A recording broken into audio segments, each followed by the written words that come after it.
Let's fill out the Arizona General Power of Attorney together, the document that lets someone you trust handle your money and property. Start with you, the principal. Type your full legal name and where you live. Use your full legal name exactly as it appears on your ID, so there's no doubt who signed. Now, name your agent, the person you're giving authority to. Here, Ben Carter, with their address. And name an alternate. Here, Carlos Diaz, in case your first choice can't serve, so your document doesn't stall if something happens.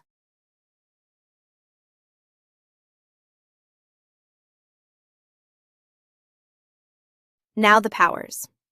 The form lists subjects, A through N. To give your agent authority over everything, initial the line in front of N.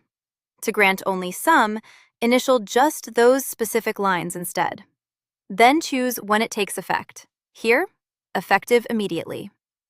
One important thing, depending on your state, a general power of attorney may stop working if you become incapacitated. If you want it to keep working no matter what, ask about a durable power of attorney instead.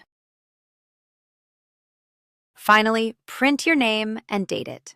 Sign it the way your state requires. We'll cover those exact rules in the recap. Then, give a copy to your agent and to anyone they'll deal with, like your bank.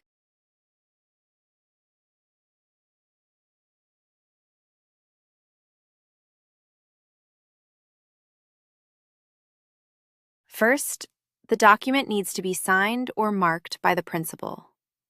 Now, if the principal can't do that themselves, someone else can sign in the principal's name, but only in the principal's conscious presence and at the principal's direction. So the principal has to be right there, and they have to be the one directing it. Next, the document must clearly identify the agent. That's the person who will be acting on the principal's behalf, so there's no room for ambiguity there. Now, witnessing. You'll need a witness, but not just anyone.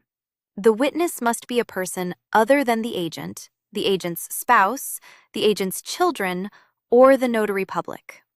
Keep that list in mind when choosing your witness.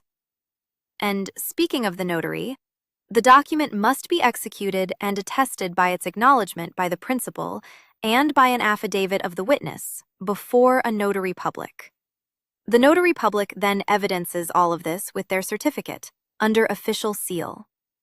That official seal is an important piece of the puzzle.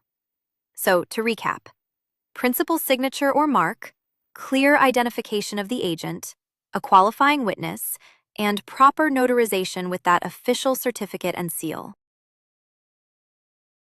Remember, this is general information, not legal or tax advice.